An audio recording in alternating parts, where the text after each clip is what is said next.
nothing can solve my problem. Everything goes against me and there is pain in me. And I thought the only way to get rid of it is to kill myself. What led Edward Williams to come to such a thought was a path he carved for himself.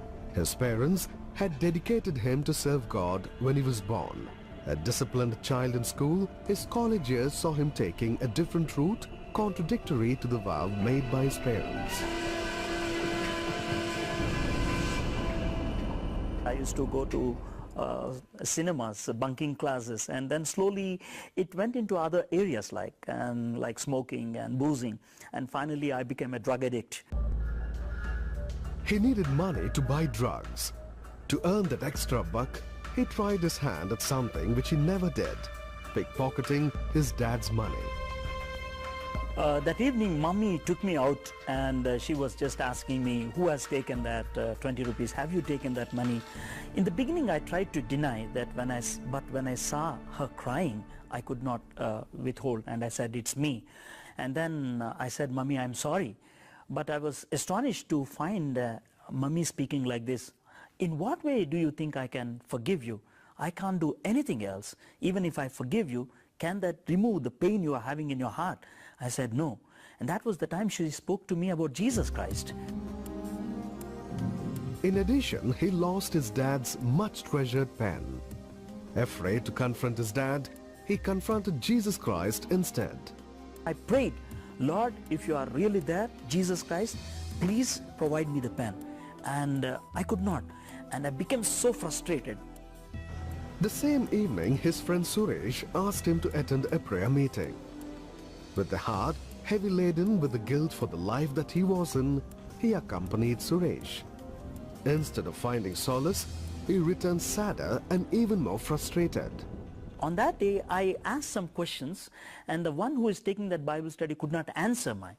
And I thought, well, even religion doesn't have answers. Even Jesus Christ cannot answer my questions. And as I was going home, I felt very bad. Unable to bear the guilt, depression, and the pain in him for all the habits that he was into, he stood on the railway track awaiting the next train.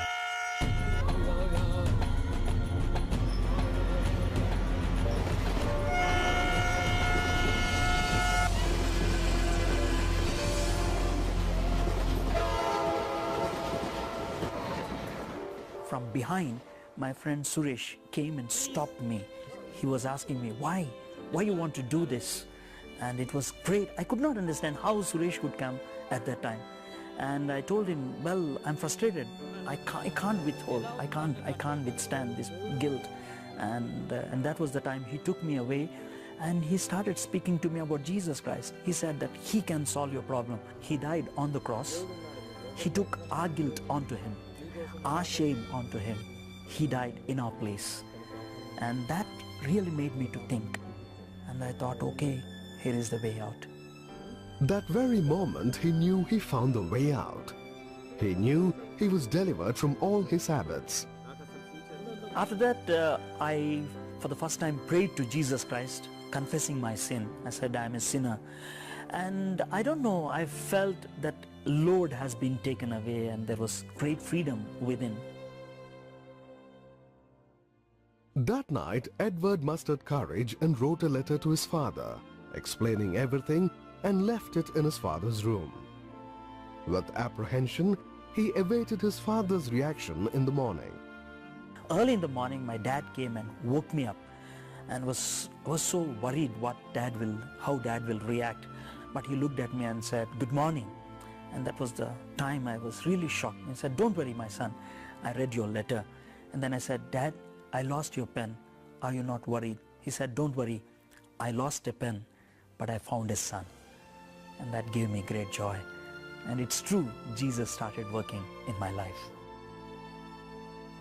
After completion of his management studies, Edward joined a firm, but soon realized that God had a different call on his life.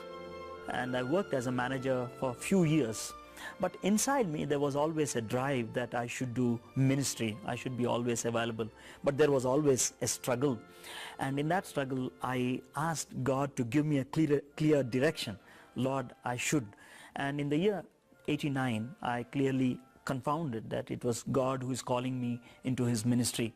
So I left the job, and then I joined UESI, Union of Evangelical Students of India, in the year 1990.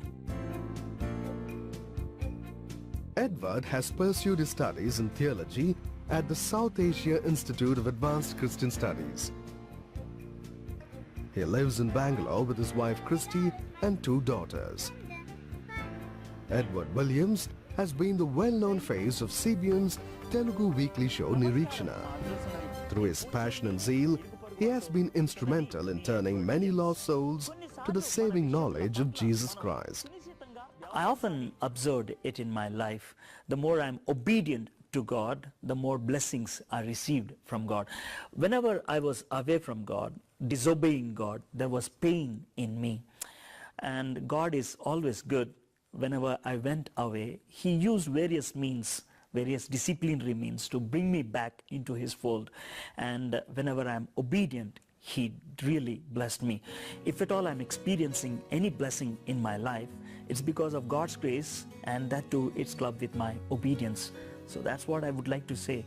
Obey God, obey God's word, and you will definitely experience blessing in your life.